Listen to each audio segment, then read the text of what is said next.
Update: my parents charged me $5 for smiling and $10 for laughing since I was 4 years old. By the time I was 17, they said I owed them $300,000 in joy debt until they made the mistake of showing their detailed ledgers to my school principal, Part 2. The message was clear.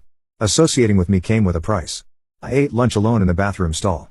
During free periods, I sat in the library with my dead expression, doing homework for classes I'd soon be pulled from. My parents had already informed me that college was impossible for someone with my debt load. After graduation, I'd work multiple jobs to pay them back, living in their house under their rules until every penny was collected. But I noticed something they'd missed in their destruction. The library had computers, old ones that barely worked, but they had internet. During study hall, I researched. I learned about financial abuse. I discovered that parents couldn't legally charge their minor children for existing.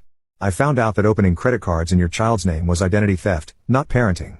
I started documenting everything on the library computers. I created email accounts they didn't know about. I took photos of their ledgers when they weren't looking, uploading them to cloud storage.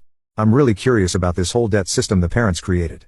How did they even come up with specific prices like $5 for smiling and $25 for visible joy? I recorded their threats on the school's old tape recorder, hiding it in my backpack during their lectures. Every piece of evidence got backed up in places they'd never think to look. The librarian noticed what I was doing. Mrs. Chen had worked at the school for 30 years and had seen enough troubled kids to recognize one.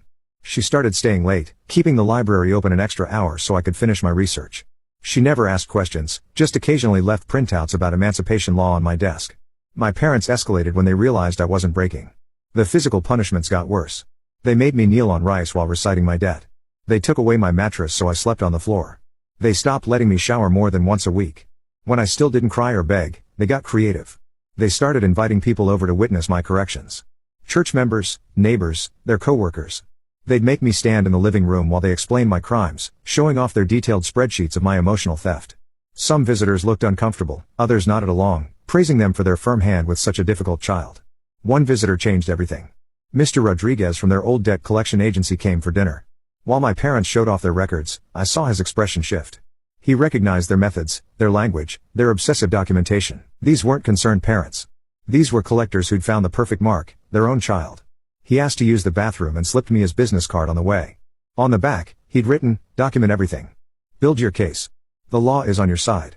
He left early, claiming a work emergency. My parents were too busy calculating the day's joy charges to notice his discomfort. I became more careful, but more determined. Every bruise got photographed at school when teachers weren't looking. Every threatening voicemail got saved. Every instance of them destroying my property or denying me food got logged. I built my case like they built my debt, methodically, obsessively, completely. They made their biggest mistake when they tried to pull me out of school. The paperwork required a meeting with administrators.